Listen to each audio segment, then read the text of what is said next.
Pourquoi Squeezie peut-il se permettre d'être de gauche et surtout comment? C'est ce qu'on va voir dans cette vidéo. Mais d'abord, qu'est-ce que c'est que cette question? Eh bien, vous vous souvenez, je vous avais fait une vidéo sur cette chaîne où on était revenu sur le passage de Squeezie dans une émission YouTube de Élise Lucet. Dans cette vidéo, il revenait sur son besoin de se positionner lors de la campagne pour faire barrage à la haine. Et j'étais revenu dessus et moi, l'analyse que j'avais faite de ça, c'était deux choses. C'était premièrement, il a raison en fait. Il a raison d'utiliser son influence pour se battre pour les causes en lesquelles il croit. Et l'autre chose que j'évoquais, c'est que j'espérais qu'il avait un bon conseiller fiscal, parce que Squeezie est évidemment multimillionnaire, et en appelant à faire barrage à la haine, eh bien il a envoyé au pouvoir un maximum de gens qui sont là pour faire les poches de tous les Français, en particulier des Français les plus entreprenants, donc les plus riches. Et dans les commentaires, certains m'avaient reproché d'être trop gentil avec Squeezie, alors que je rappelle que c'était simplement une analyse rhétorique. On a un YouTuber qui revient sur sa prise de position politique, et moi je trouve ça intéressant. Et si j'analyse ça, c'est parce que j'encourage un maximum d'entre vous à commencer à dire les termes, et plutôt que de reprocher à Squeezie ou à n'importe qui de dire les termes, vous feriez mieux de commencer à vous battre sur le champ de bataille des idées. Non seulement vous serez moins frustré, et puis en plus, commencer à dire les termes, c'est quelque chose qui libère, c'est quelque chose qui rend plus inspirant, plus cohérent, et ça peut être très rentable. Quand vous commencez à dire les termes, ça peut être très rentable. Bref, dans les commentaires, j'ai vu passer une chose intéressante. Squeezie ne paye pas d'impôts, son nom est dans les Panama Papers, et donc son compte en banque est probablement dans les îles Vierges britanniques. Donc pour ce qui est du compte en banque dans les îles Vierges britanniques, je ne sais pas. Par contre, je suis tombé sur quelque chose d'intéressant au regard de ça, et on va donc regarder, est-ce que Squeezie a le cœur à gauche et le portefeuille à droite? Bah peut-être.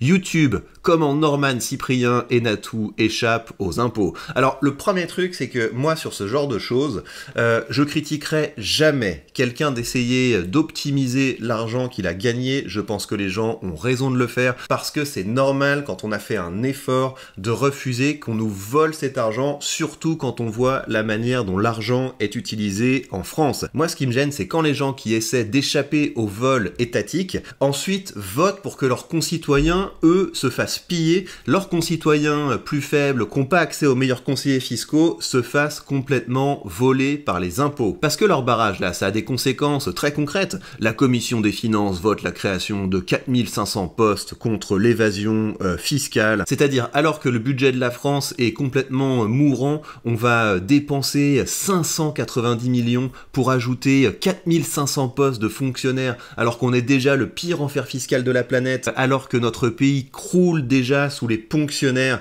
Et ben non, on rajoute des gens qui vont venir vous harceler, ce qui va faire que de plus en plus de Français de valeur vont partir de cet enfer, et que la France va toujours plus devenir un pays mourant, avec d'un côté des retraités, de l'autre côté des racailles assistés, et au milieu une toute petite classe moyenne qui se fait martyriser d'impôts. Donc c'est pour ça que nos gentils youtubeurs, nos gentils influenceurs ont appelé au vote. Ils ont appelé au vote pour parachever le communisme français, mais pendant ce temps-là, eh ben, ils ont des petites idées. Alors, YouTube les a rendus millionnaires. Norman, Cyprien, Squeezie, Natou et d'autres stars françaises ont touché un jackpot de plus de 13 millions d'euros. Une jolie somme qu'ils ne comptent pas reverser en impôts, ils ont raison. Les youtubeurs ont mis en place un montage fiscal pour y échapper. Explication. C'est une info qui est recoupée par Le Point, mais vu que l'article du Point est derrière un paywall, on va plutôt partir pour celui-là, mais vous voyez qu'ici, il ne parle que d'une seule opération. Mais ça nous donne juste une idée un petit peu d'une tendance qui est peut-être plus profonde. En plein scandale des Panama Papers, qui ont égratigné de nombreuses personnalités de ce monde politique, acteurs sportifs,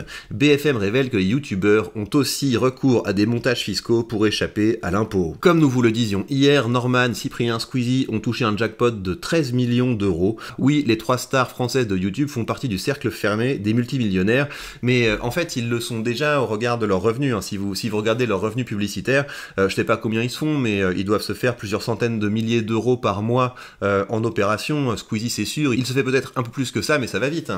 Surtout que ça fait longtemps qu'il est dans le game, donc je pense que c'est pas avec une petite affaire de revente de boîte qu'il est millionnaire. Il est simplement millionnaire avec son cash flow qui arrive grâce à son travail, et puis il fait du bon travail. Squeezie, c'est un excellent créateur de contenu, il a été capable de se réinventer, il a été capable de changer de dimension, donc je trouve qu'il mérite son argent. Vous ne me verrez jamais cracher sur quelqu'un qui gagne de l'argent avec des idées. Ce pactole, ils l'ont donc gagné suite au rachat de Talent Web, une société chargée de la régie publicitaire des youtubeurs dont ils sont actionnaires, par le géant Webedia. Cette opération a rapporté énormément aux jeunes youtubeurs. Cyprien, qui avait investi 3 900 €, a gagné 6,6 millions d'euros. Squeezie, avec 3 000 € d'investissement, a touché 4 millions d'euros. Et Norman, plus prudent, avec 1 000 € d'investissement, a gagné, à chaque fois j'ai envie de faire des vannes, mais je fais pas de vannes, ça se fait pas, a gagné 2,2 millions d'euros. Vous voyez, ça c'est une success story, ça je trouve ça beau. Je trouve ça beau que des gens qui ont investi 3 900 € dans une petite boîte,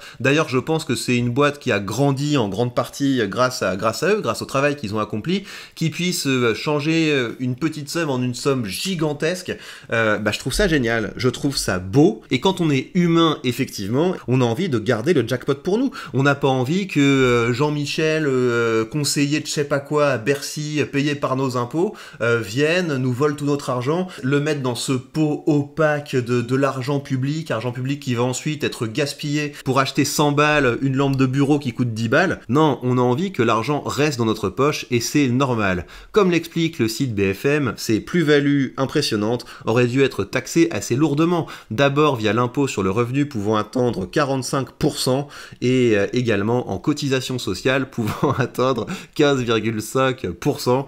Cyprien aurait dû verser aux alentours de 4 millions d'euros à l'État sur ces 6,6 millions d'euros gagnés. Vous voyez le délire, vous faites un coup de génie et sur ce coup de génie, l'État vous vole l'immense majorité. Donc évidemment qu'on n'a pas envie que ça nous arrive, évidemment que quand quelqu'un arrive avec un flingue sur la tempe pour nous voler, et ben si vous avez la possibilité de hop, je mets ma cape d'invisibilité ou je jette un sort, je me sauve, etc. Et ben évidemment que vous allez le faire, c'est normal, c'est bien, et c'est le contraire qui serait inquiétant. Si quand vous avez gagné une belle somme d'argent, vous dites ah j'en donne 65% à l'État, ça me va, prenez mon argent, et ben mon pote, ta place est dans un donjon SM et j'ai pas envie de te croiser dans la rue. Mais c'était sans compter un montage fiscal bien ficelé. En effet, juste avant la vente de la société Talent Web dont ils sont actionnaires, Cyprien, Norman et Natou avaient transféré leurs actions dans une autre société, chacune d'entre elles appartenant à un youtubeur. Par exemple, Cyprien a transféré ses actions dans la société Narmol, entreprise créée pour commercialiser des t-shirts floqués de création de youtubeurs. De cette manière, Cyprien, Norman et Natou ont réussi à échapper à l'impôt sur les plus-values. Comme on vous l'a expliqué hier, youtubeur c'est un vrai métier. Attendez, il donne pas des infos un petit peu plus précises que ça. Ok, donc il parle d'un montage fiscal sans développer plus que ça. Alors, plusieurs choses là-dessus. Donc la première chose, c'est que moi je pense pas qu'ils aient fait quelque chose d'illégal, ou en tout cas je ne pense pas qu'ils aient pensé faire quelque chose d'illégal. C'est juste que ces gens sont bien conseillés, c'est juste que ces gens ont accès aux meilleurs conseillers fiscaux, et leur conseiller fiscal leur a donné l'astuce du moment. Peut-être qu'elle est dans une zone un peu grise, ou alors peut-être que ce qui était valable aujourd'hui n'est plus valable demain. Mais en tout cas, je suis à peu près sûr que ces gens, et en particulier Squeezie qui est quelqu'un de tout à fait articulé et de tout à fait conscient de son image, je ne pense pas qu'ils aient pensé faire quelque chose d'illégal. Par contre, ce qui est sûr, c'est qu'ils ont voulu payer moins d'impôts, ce qui est encore une fois normal. Par contre, ce qui n'est pas normal, c'est ensuite, sachant qu'on a accès à ces montages sophistiqués,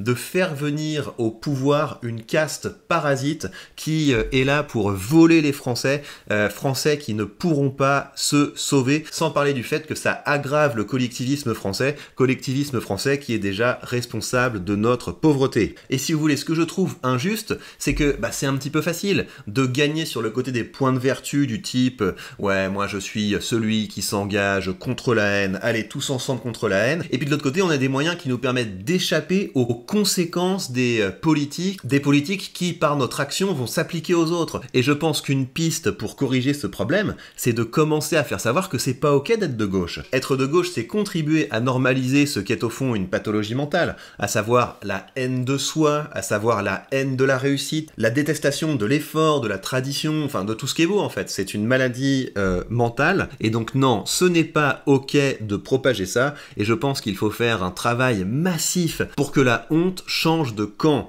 Ce qui est cool, ce qui est ok, c'est d'être libéral, c'est-à-dire se battre pour que l'homme puisse prospérer, puisse grandir, et qu'il le puisse d'autant mieux qu'il a la capacité de jouir des fruits de son travail, des fruits de son audace, parce que l'État n'est plus là pour le voler afin d'arroser et de faire grandir des problèmes sociaux avec notre argent. Donc dans cette vidéo, comme dans toutes les vidéos, je vous invite à prendre la parole. Ce n'est plus possible. Ce n'est plus possible que des millionnaires essaient de gratter des petits points de vertu en disant oui, je suis pour l'égalité, je suis pour la tolérance, alors qu'ils ont tous les moyens à disposition pour échapper à l'état voleur qu'ils contribuent à renforcer avec leur idéologie. Et la bonne nouvelle, et je dirais même que c'est la plus belle opportunité de notre époque, c'est qu'aujourd'hui, on peut être payé pour dire les termes. On peut être payé pour tenir un discours de vérité, on peut être payé pour lutter contre cette hypocrisie, cette maladie de la gauche, en commençant à créer du contenu rhétorique de combat. Et pour quelques jours, je vous propose de rejoindre une formation complète